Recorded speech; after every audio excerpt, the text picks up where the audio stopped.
Good hello everybody and welcome back to Pens and Tea. My name is Carrie and today we're going to be talking about the Lamy Studio, the Gold Nib edition, and cardamom French toast. Why? Because it's delicious. So today I'm drinking out of the mug I got when I was in Hawaii. I was there last year and it is beautiful. We were there when it was really, really hot, even hotter than normal. But if you get a chance to go. Trust me, go. But I will be drinking, or I am drinking rather, cardamom French toast. This is also from David's Tea. I have it in a little tin today. But you can get the same kind of flavors from other locations. I know there's one from Tivana, and the name is escaping me. But you can also get like pre-bagged French toast teas from grocery stores. But this one's my favorite. It has black tea, cinnamon, lemon peel, coriander, cardamom, coconut sugar, cane sugar, natural and artificial flavoring, and contains coconut. Imagine that. This one you don't really need to sweeten very much because it already has sugar in the mix, which is I think one of the reasons why I liked it more than the others, because the others don't have sugar. So if you don't like sweet teas whatsoever, then this one's not going to be for you. It's not dripping sweet, but I mean, as the name says, cardamom French toast, it tastes like French toast. Like, legitimately tastes like French toast. It's so cool. This one, oh, if I can get it open. You can see there. You can even see, like, the cardamom pieces. You can see actually kind of the sugar at the bottom there. Whew, it smells so good. You put in about a teaspoon and a quarter into, a cup of water, however much you want. Steep 4 to 7 minutes in 96-degree water and very low caffeine. So for a black tea to have low caffeine, it's actually pretty sweet because usually black tea is like kind of like the middle road. Now it says steep 4 to 7 minutes in 96-degree water. I haven't noticed a difference with this one, whether you lower the temperature to 96 degrees or you do a regular boil at 212. I really haven't noticed a difference taste-wise. Maybe my palate's just not as defined as some other people's, but I really haven't noticed a difference. So, you don't necessarily have to follow that rule, but I do let it steep for about 5 minutes just to get kind of like a more full flavor. So if you like French toast and you like tea, get this one. Trust me, it is so flippin' good. So if you want to get a taste of the cardamom French toast, specifically the version from David's Tea, which like I said, US, Canada, you can buy alike. It is $7.75 for 50 grams. This tin is 100 grams. You can fit 100 grams of tea in there. The tin itself is $3, but if you buy 100 grams, I'm not sure about in-store, but online for sure, you get this tin for free. So that's kind of a sweet deal. So enough about this delicious tea. Let's jump right into the pen, the Lamy Studio Gold Nib version. So look at this beauty right here. This is the Lamy Studio Gold Nib version that actually came in a box set. It's the Wild Reuben box set. It actually came with a Lamy Blue bottle as well. Just a random thing. I actually don't like it. But the pen is gorgeous. The ink, not so much. Hello, you can actually see me there. Silver finials, both end and top. Just kind of plain finish. The clip has that same finish as well, but you can see here it kind of goes into a fin towards the bottom, which works really well. It's nice and springy, and it fits on all my clothes. Snap cap. Push to post. I actually love this one because it actually clicks when you post it, so that you know it's really in there.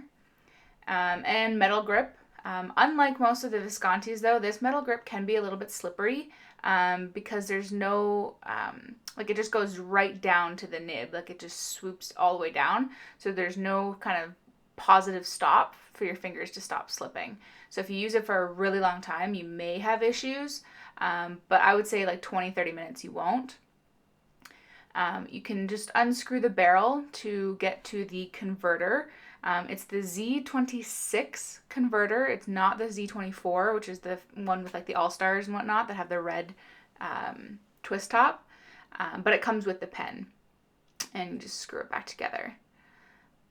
There is a little bit of a step where the cap will snap onto, but you don't notice that when you use it. You really, really don't.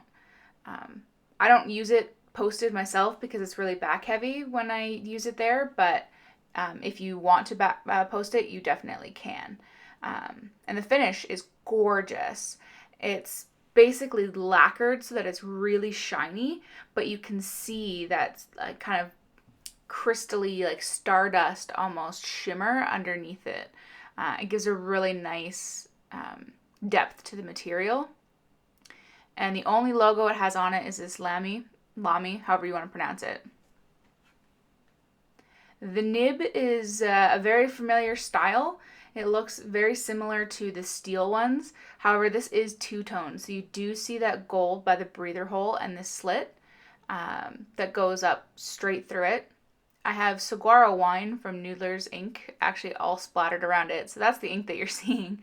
But it honestly looks like they're steel counterparts from the Safari and the Studio.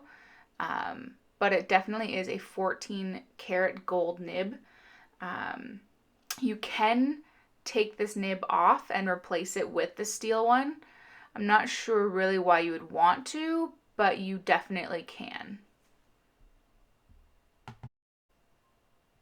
Alright, so this nib, you will notice when writing that it does have a very nice bounce to it.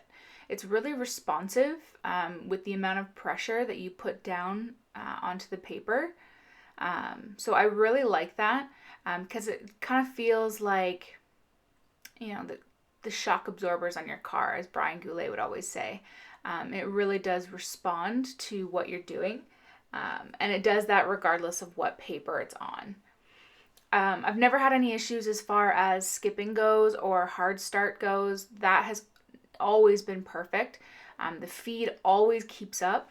It's actually a very wet writer. It's not like a fire hose gusher, but I would definitely say it's more on the wet side, especially with this ink, Noodler's Saguaro Wine. It actually takes quite a while for it to dry. You will get a little bit of line variation, not a whole lot, because it's a fairly small nib, so the tines can't go too far, but you can definitely get some. With mine though, it actually was kind of scratchy when I first got it. The tines were aligned, but it just needed a little bit of smoothing. Actually, you can see here as well, I would not consider this a reverse writer. It will dry out. But yeah, I had to smooth my nib out just a little bit. It wasn't like unusable by any means. It just was a little bit scratchy. But yeah, the tines were aligned, super wet, no issues whatsoever. I will say, you can notice my fingers are on the grip section where they're supposed to be. If fingerprints bother you, do not get this pen because your fingerprints will be all over this. You will not be able to escape them unless you polish them like every time you put the pen down. You cannot escape fingerprints. So if that bugs you, if you got like OCD about that, then definitely do not get this pen. But otherwise, I actually really love it.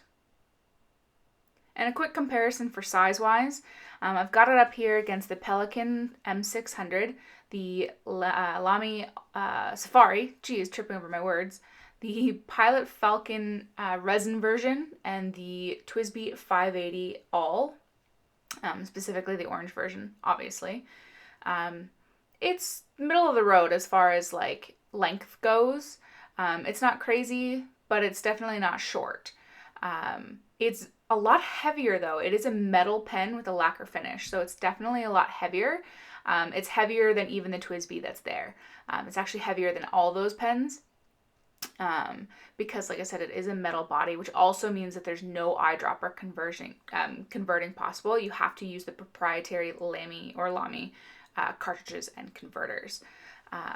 But overall, it's a really great pen, and I would recommend it to anybody. So thank you very much, everybody, for watching the video on the Lamy Studio and David's Tea French Toast. As always, I really appreciate you guys sticking around, hanging out, watching the whole thing. So if you can, hit that like, subscribe, comment below. I'm all over those comments like white on rice. I answer all of them. I read all of them. And as always, I will see you next time.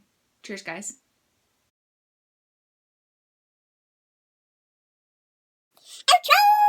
I got a wicked tea going, so let's go right ahead and start talking about the Lamy, however you want to pronounce it. I usually do Lamy Studio.